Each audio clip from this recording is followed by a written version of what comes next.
تو اللہ نے قرآن مجید میں بیان کیا، فرمایا نساؤکم حرث لکم، تمہاری جو ازواج ہیں، تمہاری جو بیویاں ہیں، وہ تمہارے لیے بمنزلہ کھیت ہیں۔ کھیت کا مطلب کیا ہوتا ہے؟ پیداوار بڑھانے کا ذریعہ۔ تو اس میں سب سے پہلا مسئلہ تو قرآن نے یہ بیان کر دیا کہ زوجہ سے جو ہم بستری ہے وہ صرف اسی راستے میں جائز ہے جس سے اولاد ہوتی ہے، کیونکہ عورت کو اللہ نے بنایا ہے نسل بڑھانے کے لیے۔ تو کوئی بھی ایسا ہم بستری کا طریقہ اختیار کرنا جو نسل بڑھانے کا ذریعہ نہ ہو، یعنی وہ نیچرل نہ ہو، تو وہ حرام ہے۔ تو اس میں اللہ نے یہ حکم دے دیا۔ تو اس سے صاف یعنی حدیث سے بھی پتہ چلتا ہے، اور تمام فقہاء کا اجماع بھی ہے اس آیت کی روشنی میں کہ مسئلہ تھوڑا حیا کے خلاف ہے، لیکن میرا خیال ہے بتانا ضروری ہے کہ پچھلے راستے سے عورت سے ہم بستری کرنا بالکل حرام ہے، ناجائز ہے، اور نبی صلی اللہ علیہ وسلم کی اس پہ بہت شدید لعنت ہے، بہت شدید وعید ہے۔ تو یہ بالکل اللیگل ہے اسلام میں کہ عورت کے پچھلے راستے سے اس سے ہم بستری کی جائے۔ جو لوگ لڑکوں سے بدفعلی کے عادی ہوتے ہیں ان کو یہ ایک چسکا لگ جاتا ہے، تو یہ حرام ہے، ناجائز ہے، کیونکہ اللہ نے بتا دیا کہ یہ تمہارے لیے بمنزلہ کھیت کے ہیں۔ تو اس میں قرآن نے وہ جو سوال تھا نا اس کی طرف اشارتاً جواب دے دیا، اور آگے فرمایا فاتو حرثکم، تم اپنے کھیت کے پاس آؤ، یعنی پیداوار بڑھانے کا جو ذریعہ ہے اس جگہ کی طرف آؤ، انا شئتم، جیسے چاہو، یعنی باقی جس طرح سے تم چاہو زوجہ سے ہم بستری کر سکتے ہو، اس میں کوئی خاص طریقہ متعین نہیں ہے۔ میاں بیوی کا ایک دوسرے سے کوئی پردہ نہیں ہے، ہن لباس لکم وانتم لباس لہن، یہ دونوں ایک دوسرے کے لیے لباس ہیں۔ تو اس میں طریقہ کار کوئی بھی ہو سکتا ہے، کسی بھی طرح سے کرنا چاہو ایک دوسرے سے لطف اندوز ہو سکتے ہو، لیکن فاتو حرثکم آنا موضع حرث میں ہے۔ حرث کا مطلب وہ اس جگہ کی طرف آنا ہے جہاں سے نسل بڑھتی ہے، کسی اور راستے کی طرف۔ اس سے صاف طور پر جو ہے نا وہ جو فاسق فاجر لوگوں کی جو برائی ہے، جو لڑکوں سے بدفعلی کے نتیجے میں پیدا ہوتی ہے، اس کا اللہ نے قلعہ کر دیا کہ اس کی اسلام میں بالکل اجازت نہیں ہے۔ باقی طریقہ کار کیا ہوگا یہ تمہارے اوپر، اس کی اللہ نے تمہیں اجازت دی ہے۔ وقدموا لانفسکم، اور چونکہ بار بار حرث کا تذکرہ ہو رہا ہے کہ نسل بڑھانے کا، تو اس لیے اللہ نے فرمایا کہ قدموا لانفسکم، اپنی ذات کے لیے فیوچر میں انتظام کرو۔ قدموا کا مطلب آگے بھیجو اپنی ذات کے لیے سرمایہ۔ کیا مطلب؟ کہ جب زوجہ سے ہم بستری کرو تو نیت اولاد کی ہونی چاہیے، تاکہ وہ اولاد دنیا میں بھی اور آخرت میں بھی تمہارے لیے ذخیرہ بن جائے۔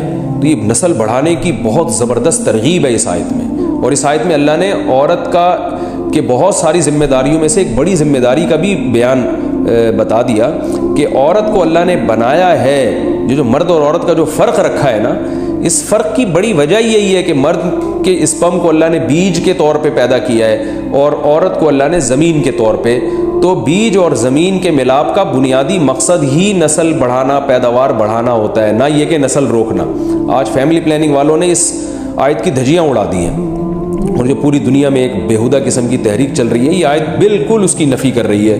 اس لیے اللہ نے فرمایا اچھا، اللہ نے اس کا بھی جواب دے دیا کہ جو فیملی پلاننگ والے کہتے ہیں نا نسل بڑھنے سے تمہارا نقصان ہوگا، خرچے بڑھ جائیں گے، تو اللہ فرماتا ہے قدموا لانفسکم، تمہارا فیوچر بن جائے گا، سنور جائے گا، کیونکہ اولاد پہ اتنی انویسٹمنٹ نہیں ہوتی جتنا اس کا آؤٹ پٹ ہوتا ہے۔ ان پٹ کم ہے، آؤٹ پٹ زیادہ ہے، انویسٹمنٹ کم ہے، اس کے جو پروفٹ ہے وہ زیادہ ہے، دنیا میں بھی اور آخرت میں بھی۔ تو اللہ نے فرمایا اپنے نفس کے لیے، فیوچر کے لیے انتظام کرو، بڑھاپے کے لیے انتظام کرو۔ تمہارے بیٹے ہوں گے، بیٹیاں ہوں گی، پوتے ہوں گے، نواسے ہوں گے، بہویں ہوں گی، یہ دنیا کا مستقبل اور آخرت کا مستقبل کیا ہے۔ جو عبداللہ بن عمر رضی اللہ تعالیٰ عنہ نے جب نکاح کا ارادہ ترک کیا تو آپ کی جو ہمشیرہ تھی حضرت حفصہ، انہوں نے فرمایا کہ نکاح کرو، تمہارے اولاد ہوگی، دنیا سے جاؤ گے تو تمہارے لیے دعائیں مانگے گی، تو یہ آخرت کے لیے ذخیرہ ہے۔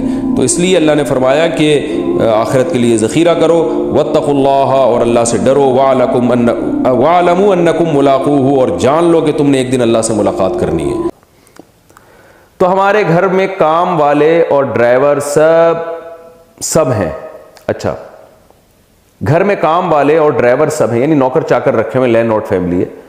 اب یہاں سسرال میں یہ رواج ہے کہ گاڑی میں سامان عورتیں رکھیں گی، گاڑی سے سامان خواتین نکالیں گی، گاڑی عورت صاف کرے گی، یہاں تک کہ بہو اپنے شوہر کے ساتھ اس کے سارے اوپر کے 6-7 بہن بھائیوں کے کام بھی کرے گی، جھاڑو لگانا، پونچھا لگانا، برتن دھونا، کھانا پکانا، کپڑے دھونا، سب کی استری کرنا۔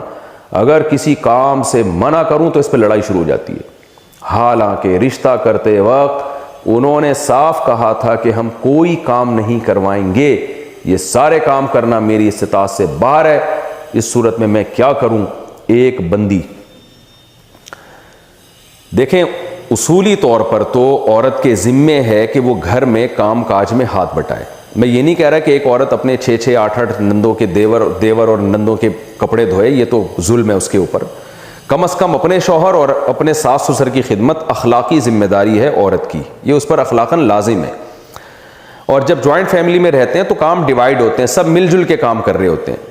ایک دن سب کے لیے کسی ایک نے کھانا بنا دیا تو دوسرے ٹائم پہ دوسری بہو نے سب کے لیے کھانا پکا دیا. تو یہ سب مل جل کے, جیسے ہم سفر میں جب جاتے ہیں نا تو کام کو ڈیوائیڈ کرتے ہیں.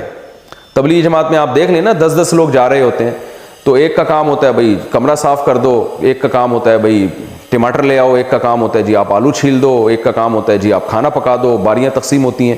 اب اس میں کوئی تبلیغ والا یہ کہے کہ میرے ذمہ کام نہیں ہے, یہ تو ہمیں بتایا ہی نہیں تھا کہ تبلیغ میں نکل کے کام بھی کرنا پڑے گا, ہم تو تبلیغ کے لیے نکلے. تو یہ کہا جائے گا کہ بھئی یہ تو انڈرسٹوڈ ہے, یہ تو طے شدہ بات ہے کہ جب اکٹھے رہتے ہیں تو کاموں کو ڈیوائیڈ کرنا پڑتا ہے. تو جب بھی لڑکی رخصت ہو کے سسرال میں جاتی ہے تو ظاہر ہے گھر میں کچھ تو کام ہوتے ہیں نا, تو وہ باہر کے کام مرد کے ذمے ہوتے ہیں اور گھر کے کام عورت کے ذمے ہوتے ہیں. جیسے حضرت فاطمہ رضی اللہ تعالی عنہا کو نبی نے حکم دیا گھر کے کام آپ کرو گی, باہر کے کاموں کے بارے میں حضرت علی کو حکم دیا کہ وہ آپ کریں گے. تو دونوں ہی کام کر رہے ہوتے ہیں, مرد بھی عورت بھی. تو نارملی تو متوسط گھرانوں میں یہی ہوتا ہے, اور یہ بہو پر اتنی خدمت بہو کے اوپر لازم ہے شریعت میں کہ وہ بالکل ہاتھ پہ ہاتھ رکھ کے نہ بیٹھ جائے, بلکہ گھر کے فرد کی طرح رہے, جیسے سب خدمت کر رہے ہیں تو ویسے خدمت کرے. لیکن اس میں اتنا بوجھ اس کے اوپر ڈالنا کہ چلو ٹھیک ہے کبھی اجتماعی کھانا اس نے بنا لیا, کبھی کسی اور نے بنا لیا, یہ کہ اب اکلوتی بہو ہے, اب وہ جناب روزانہ 6 دیوروں کے کھانے پکا رہی ہے صبح دوپہر شام, تو یہ ظلم ہے, یہ بالکل جائز نہیں ہے. کیونکہ اجتماعی جب رہتے ہیں تو اجتماعی میں سب ایک دوسرے کا خیال کر رہے ہوتے ہیں. یہ نہیں ہوتا کہ ایک ہی پہ سارا ووٹ ڈال دیا جائے, جیسے ایسا نہیں ہوتا کہ اب تبلیغ جماعت میں نکلتے ہیں تو ایک ہی آدمی پہ سارا ووٹ ڈال دیا جائے. یہ کوئی بھی پکنک کے لیے تفریح کے لیے جب سب لوگ اکٹھے نکلتے ہیں تو سب کام ایک دوسرے میں ڈیوائیڈ کر رہے ہوتے ہیں.